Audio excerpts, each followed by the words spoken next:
কবরের পাশে দাঁড়িয়ে দুহাত তুলে এই কান্না সদ্য প্রয়াত বিএনপি চেয়ারপারসন বেগম খালেদা জিয়ার আত্মার শান্তি কামনায়। মধ্যবয়সী এই মানুষটির মতো এমন হাজারো মানুষের ভিড় জমে আজ জিয়া উদ্যানে। ছুটির দিনে তারা এসেছেন দেশের অন্যতম জনপ্রিয় নেতা বেগম খালেদা জিয়ার কবরে শ্রদ্ধা জানাতে। দলীয় নেতাকর্মীদের বাইরে শ্রদ্ধা জানানোর কাতারে ছিল শিশু থেকে বৃদ্ধ, নানা ধর্মের আর বিভিন্ন শ্রেণী পেশার এই মানুষের ঢল নামে সকাল থেকেই। বেগম জিয়ার মৃত্যুর ৩ দিন পরও শোকে বিহ্বল অনেকেই। আমরা তার আত্মার মাগফিরাত কামনার উদ্দেশ্যে এসেছি।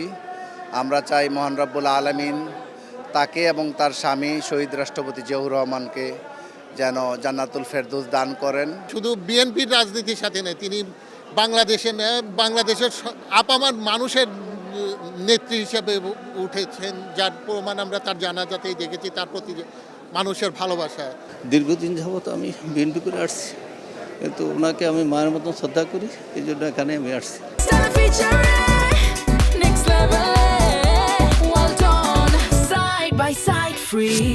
শ্রদ্ধা জানাতে আসা মানুষরা বলছেন, স্বাধীনতা পরবর্তী সময়ে ভঙ্গুর অর্থনীতির দেশে স্বনির্ভরতা এনে দিয়েছিলেন সাবেক রাষ্ট্রপতি জিয়াউর রহমান। আর তার স্ত্রী সদ্য প্রয়াত বিএনপি চেয়ারপারসন গণতন্ত্রের পথে এগিয়ে নেন বাংলাদেশকে।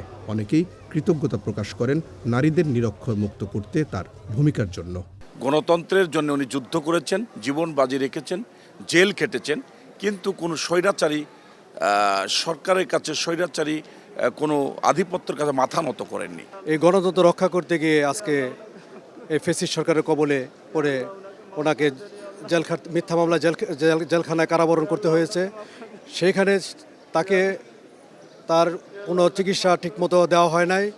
সে ওখানে চিকিৎসা না পাওয়ায় ওখানে সে অসুস্থ হয়ে যায়। তার মৃত্যুর মধ্য দিয়ে একজন দেশপ্রেমিকের যে মৃত্যু মানুষের ভালোবাসার মাধ্যমে সেটা প্রমাণিত হয়েছে। পুরা দেশবাসী আজকে শোকে কাতর। শুক্রবার ছুটির দিনে বাবা মায়ের হাত ধরে বেগম জিয়ার কবরে ফুল দিতে আসে শিশু কিশোররাও। দেশকে ভালোবাসা এই আপসহীন নেত্রীকে নতুন প্রজন্মের কাছে পরিচয় করাতে চান তাদের বাবা মা। গণতন্ত্রের জন্য তিনি সর্বদা কাজ করে গিয়েছে। তিনি অনেক ভালো মানুষ। তিনি অন্যের সাথে কখনো আপোষ করেনি। তিনি যদি অন্যের সাথে আপোষ করতেন তাহলে আজকে এই দিনে তিনি একটা ভালো ইয়েতে থাকতেন। আমাদের তো অনেক কষ্ট লাগতেছে, অনেক খারাপ লাগতেছে। বাসা থেকে দেখছি টিভিতে, পরে আসছি কবর দেখার জন্য, সচক্ষে কবর দেখবো আর কি, এই জন্য আসলাম।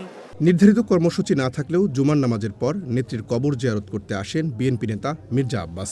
কবর জিয়ারত শেষে তিনি জানান, বিগত সরকারের সময় নির্মম নির্যাতন সহ্য করেও দেশের গণতন্ত্রকে এগিয়ে নেন বেগম খালেদা জিয়া। তো উনি আমার শিখিয়ে গেছেন মাথা নত না করে কীভাবে রাজনীতি করতে হয়। জেল জীবনে ওনার সঙ্গে আমরা দেখা করেছি ব্যক্তিগতভাবে, গিয়েছি আমি জেলখানার ভিতরে, কী করুণ অবস্থাকে রাখা হয়েছে, কিন্তু উনি কোনো প্রলোভনে সারা দেন নাই, পা দেন নাই। দেশবাসীকে মনে রেখে, দেশের মানুষের কথা মনে রেখে উনি দেশের মানুষকে ভালোবাসা শিখিয়েছেন, ভালোবাসা দিয়েছেন। এদিকে বাদ আসর গুলশান সেন্ট্রাল মসজিদে বেগম জিয়ার আত্মার শান্তি কামনায় মিলাদের আয়োজন করে গুলশান সোসাইটি। এতে অংশ নেন বেগম জিয়ার বড় ছেলে বিএনপির ভারপ্রাপ্ত চেয়ারম্যান তারেক রহমান সহ দলটির শীর্ষ নেতারা। রহিম রুমন, ওয়ান নিউজ।